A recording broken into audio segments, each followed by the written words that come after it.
నెల్లూరు ప్రభుత్వ జనరల్ ఆసుపత్రిలో contract staff నర్సులుగా గత 15 సంవత్సరాల నుంచి విధులు నిర్వహిస్తున్నామని, తమ సేవలను గుర్తించి రెగ్యులర్ చేయాలని కోరుతూ నెల్లూరు ప్రభుత్వ ఆసుపత్రిలో 17వ రోజు కాంట్రాక్ట్ స్టాఫ్ నర్సులు నిరసన తెలిపారు. కాంట్రాక్ట్ స్టాఫ్ నర్సులకు సిఐటియు నాయకులు మద్దతు తెలియజేశారు. ఈ సందర్భంగా కాంట్రాక్ట్ స్టాఫ్ నర్సులు దుర్గా, మానస మాట్లాడుతూ సుమారు 15 ఏళ్లుగా ప్రభుత్వ ఆసుపత్రులలో కాంట్రాక్టు ప్రతిపాదన చేస్తున్న స్టాఫ్ నర్సులను గుర్తించి రాష్ట్ర ప్రభుత్వం రెగ్యులర్ చేయకపోవడం బాధాకరమన్నారు. ఇకనైనా రాష్ట్ర ప్రభుత్వం స్పందించి కాంట్రాక్ట్ స్టాఫ్ నర్సులుగా విధులు నిర్వహిస్తున్న వారందరినీ రెగ్యులర్ చేయాలని కోరారు.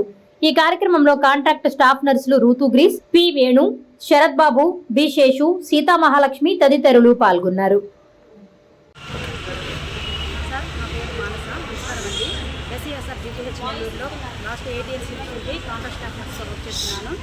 Respected CM Chandrababu Naidu sir, respected deputy CM Pawan Kalyan sir, మీరు పబ్లిక్కి మంచి చేస్తున్నారు కూడా, ఎస్పెషల్లీ లేడీస్ ప్రతి ఒక్క ఆటోమేటిక్కి కూడా మంచి చేస్తారని అందరికీ తెలుసు.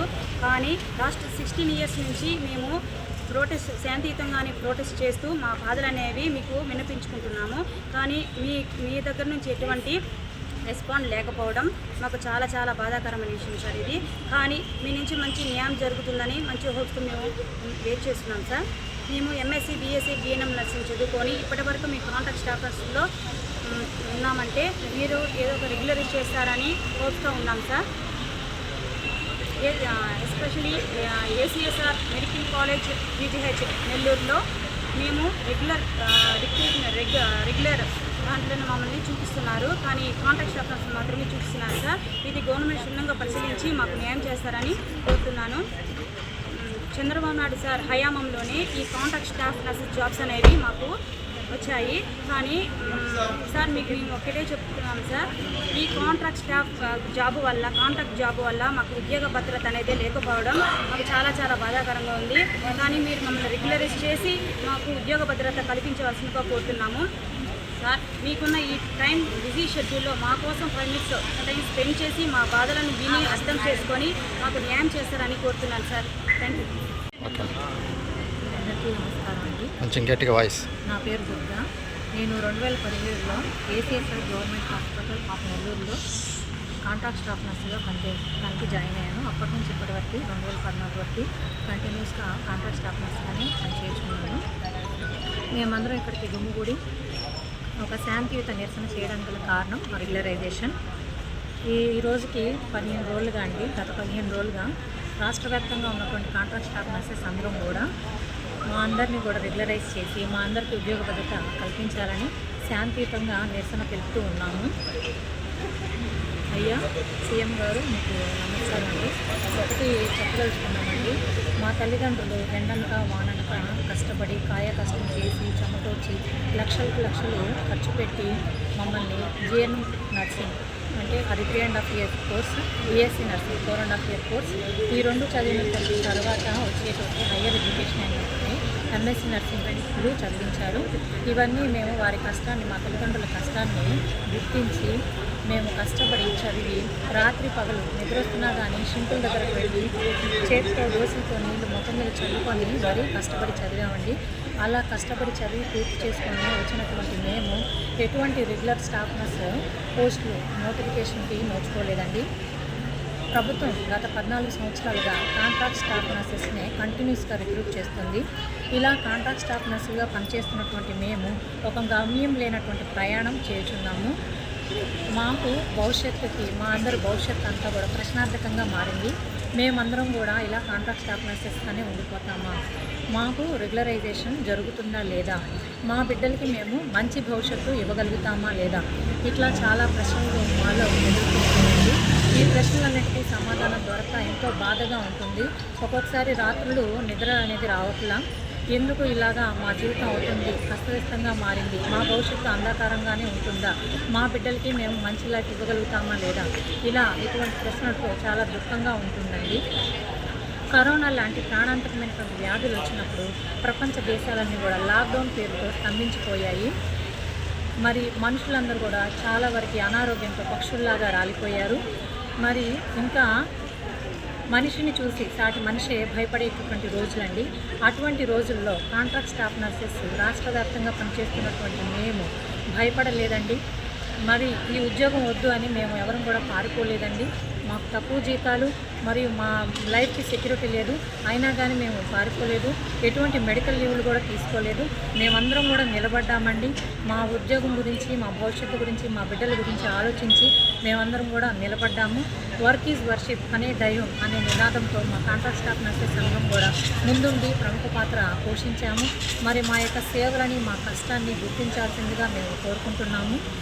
అయ్యా సీఎం గారు, మేము 2017లో మీ ప్రభుత్వంలో రిక్రూట్ అయ్యాము కాంట్రాక్ట్ స్టాఫ్ నర్సెస్గా. ఇప్పుడు 2014లో మరి మీ ప్రభుత్వం రావడంతో మేము ఎంతో సంతోషంగా ఎదురు చూస్తున్నాము.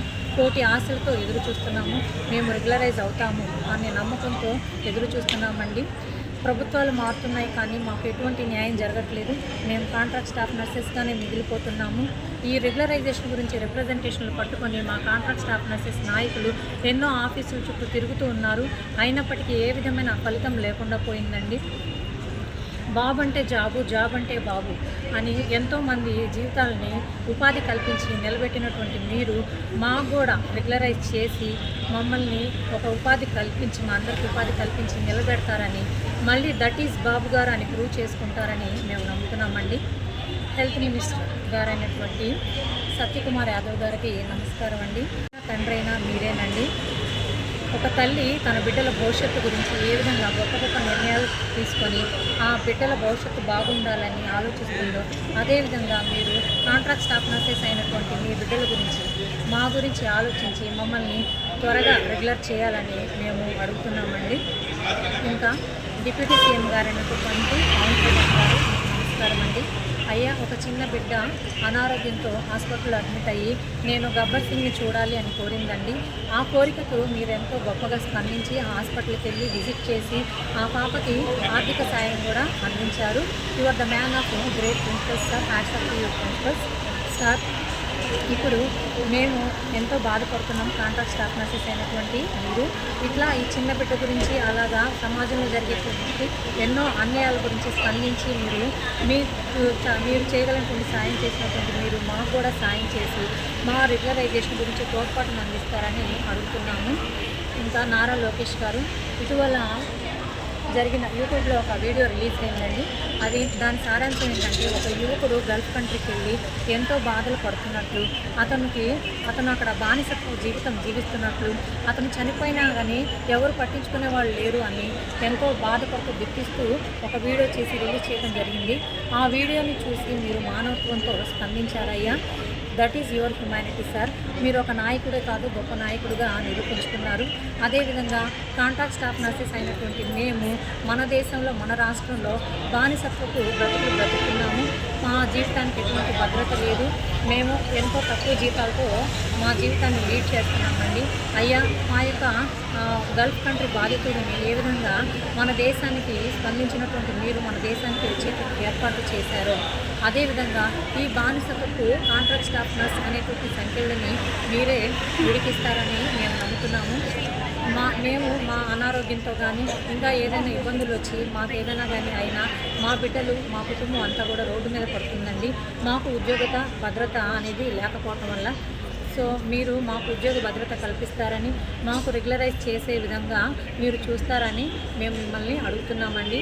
ఫైనల్గా నేను ఒకటి చెప్పాలనుకుంటున్నాను. ఏంటంటే, కాంట్రాక్ట్ స్టాఫ్ నర్సెస్ అందరినీ కూడా రెగ్యులరైజ్ చేయడం విషయంలో కమిటీలు వేస్తూ కానీ, ఇంకా చర్చలు చేయాలని కానీ, ఎక్కువ సమయం తీసుకోకుండా మమ్మల్ని అందరినీ రెగ్యులరైజ్ చేయాలని కోరుకుంటున్నాము. ఎందుకంటే ఆలస్యంగా చేసేటటువంటి న్యాయం కూడా అన్యాయంగా పరిగణింపబడుతుంది. మమ్మల్ని అందరినీ కూడా ఆలస్యం చేయకుండా ఎన్నో